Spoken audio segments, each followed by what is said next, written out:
Buen día, en esta clase vamos a tomar la categoría de anglicismo sintáctico como un marco teórico para pensar algunos rasgos diferenciales entre el inglés y el español. ¿Y por qué la tomamos como marco teórico? Bueno, porque nos permite mirar esas diferencias entre lenguas desde la perspectiva del error, es decir, no solamente como contrastes estructurales propios de dos sistemas lingüísticos distintos, sino como contrastes que, en la práctica de la traducción, pueden dar lugar a interferencias. Entonces, cuando hablamos de anglicismo sintáctico, hablamos de un error en la sintaxis del texto meta que aparece por influencia del inglés. Esa influencia puede manifestarse como calco, como transferencia o como intertransferencia, y puede afectar a la naturalidad, la corrección o la eficacia del texto en español. Por supuesto, no todos los rasgos diferenciales generan el mismo nivel de problema. Algunos se resuelven con relativa facilidad y rara vez producen errores. En cambio, otros tienden a aparecer una y otra vez como zonas de riesgo.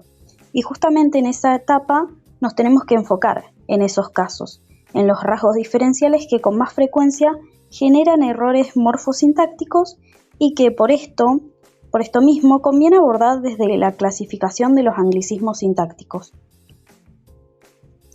Antes de seguir, hagamos un paréntesis. En esta clase no vamos a enseñar reglas morfosintácticas ni del español ni del inglés. Ese no es el enfoque de la cátedra. Nuestro objetivo no es describir cómo funcionan las lenguas por separado, sino mirar lo que ocurre cuando el traductor trabaja con las dos al mismo tiempo. En ese sentido, vamos a abordar el tema de la semana relacionándolo al concepto que ustedes abordaron ya en Fundamentos de la Práctica de la Traducción, que serían problemas de traducción, que no son más que situaciones concretas, rasgos o características lingüísticas que aparecen en los textos origen en inglés y pueden influir, a veces de manera impredecible, en el español del traductor. Vamos a entrenar la mirada para identificar esas interferencias que llamamos en este caso anglicismos sintácticos, como un tipo de problema. En general, a los anglicismos sintácticos se los suele clasificar dentro de estos dos tipos. Uno son los anglicismos de innovación sintáctica, que quiere decir que copiamos una estructura del inglés y que esa copia que realizamos, esa estructura calcada del idioma extranjero, resulta errónea en la lengua de llegada, gramaticalmente incorrecta. En cambio, los anglicismos de frecuencia son estructuras que calcamos o copiamos de la lengua de origen y que, en la lengua de llegada, en nuestro caso el español, no resultan incorrectas desde la perspectiva gramatical, sino que no se usan tanto por una cuestión de estilo de la lengua. Vamos a ver algunos casos y ejemplos para explicar estos conceptos.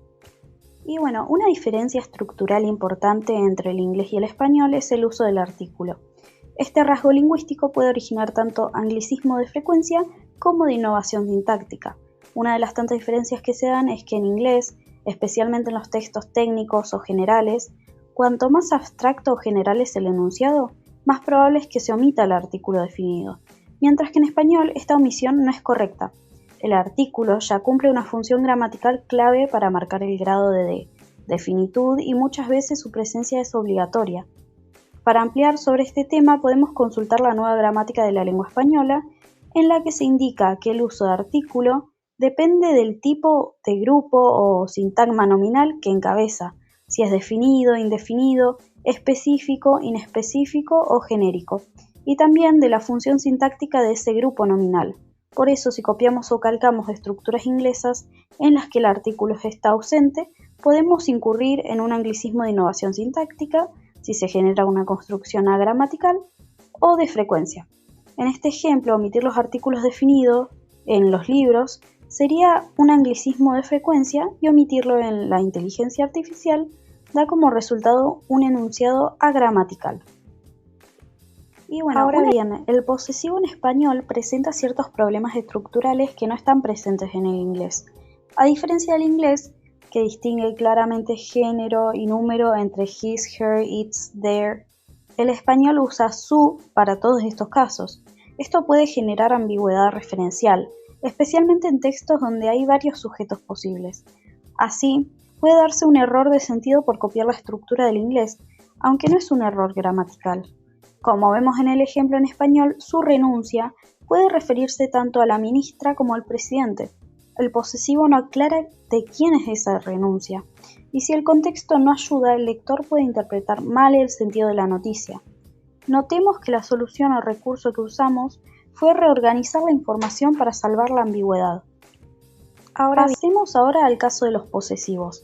Se llaman posesivos los determinantes y adjetivos que expresan posesión o pertenencia, como mi, tú, su, mío, tuyo, suyo. En inglés, los posesivos aparecen con muchísima frecuencia. En cambio, en español se tiende a ser más moderado ese uso y por norma general prefiere el artículo definido en muchos contextos donde el inglés usaría un posesivo. Usar este posesivo no implica un error gramatical, pero sí un ruido en el estilo. Por eso hablamos de un anglicismo de frecuencia. En español no siempre es necesario explicar la posesión con un determinante posesivo. Muchas veces la relación de pertenencia se deduce por el contexto o se expresa mediante el artículo definido, especialmente cuando hablamos de partes del cuerpo, prendas de vestir o facultades personales. Este fenómeno se conoce como posesión inalienable, es decir, aquella que no se puede separar del individuo, la cabeza, el brazo, la voz. En estos casos, usar un posesivo en lugar de artículo no solo es forzado, sino que puede resultar anómalo o innecesariamente enfático. Suele usarse el dativo de interés o dativo posesivo. Es decir, el español recurre a un pronombre de objeto indirecto como estrategia para marcar la posesión, en lugar de usar un determinante posesivo. En inglés, los adjetivos calificativos se colocan obligatoriamente antes del sustantivo, siguiendo un orden rígido ya. En español, en cambio, la anteposición del adjetivo no es la forma general y su uso responde ya a factores semánticos, estilísticos o enfáticos. Cuando en una traducción se calca sistemáticamente este orden inglés, aunque la estructura no sea gramaticalmente incorrecta en español, se produce un anglicismo de frecuencia, es decir, se recurre con demasiada frecuencia a un orden que en español resulta ya forzado o artificial. En cambio, cuando lo que se antepone en español es un adjetivo relacional, sí estamos frente a un error gramatical. En este caso, hablamos de un anglicismo de innovación sintáctica, porque se imita una estructura del inglés que no es válida directamente en español. Eso sí, este tipo de error no es muy frecuente entre traductores, ya que la norma en español está muy bien establecida y suele respetarse de forma intuitiva. Por ejemplo, en la oración, el adjetivo notable es calificativo, aporta una valoración, mientras que humana es relacional, ya que indica el tipo de inteligencia, la propia del ser humano, no una cualidad graduable. No obstante, lo que debemos buscar en textos generales o divulgativos no es posponer todos los adjetivos calificativos, sino ser mesurados en el uso de la anteposición. Otro caso de anglicismo de frecuencia lo provocan los adverbios terminados en li de la lengua origen, que provocan que el traductor aumente el uso de adverbios terminados en mente.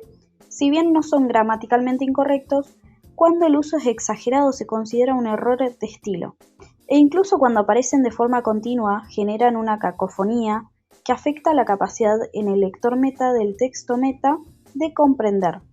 Como se muestra en el ejemplo, el punto no es erradicarlos, sino usarlos en menor cantidad o no tan cerca uno de otro. Es decir, no usar más de uno en una oración o más de uno en un párrafo, a menos que sea muy extenso. Hay muchas formas de resolver este problema, muchas estrategias para evitar el uso de adverbios terminados en mente. Lo que algunos autores nos recomiendan es que, si bien hay que evitar este exceso, crear un texto en el que se abusa de las locuciones adverbiales como de forma o de manera tampoco mejora el estilo. En este punto y con este ejemplo podemos ver que se puede conectar el tema de esta semana con lo que ya venimos viendo de reformulación y decisiones léxicas. Como esos recursos nos sirven a nosotros para algunos problemas de anglicismo.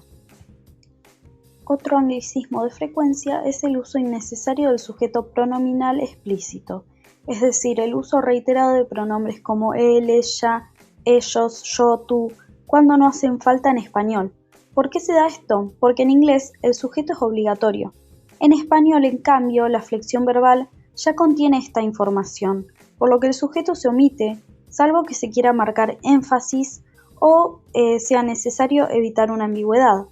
En este ejemplo, Desdémona, una máquina que él mismo construyó, el uso de él mismo se debe a que se quiere enfatizar quién la construyó, pero si seguimos repitiendo el pronombre en cada oración, el texto pierde la naturalidad. Para terminar, recordemos que los anglicismos sintácticos no siempre generan errores gramaticales. A veces, como en los anglicismos de frecuencia, el problema no es la corrección formal, sino la pérdida de naturalidad y fluidez en el texto traducido. Otros casos, como los anglicismos de innovación sintáctica, sí pueden dar lugar a construcciones agramaticales o impropias en español, y por eso requieren una revisión más atenta. Como traductores, nosotros necesitamos desarrollar una mirada crítica que nos permita poder detectar estas interferencias del inglés y tomar decisiones informadas para poder evitarlas. La clave está en no traducir estructuras de forma automática, sino observar los rasgos del texto, tanto origen como meta. Traducir no solo es trasladar palabras, es también cuidar la sintaxis, el estilo y la identidad del texto en la lengua meta. Gracias por acompañarme en esta clase y nos vemos en la próxima.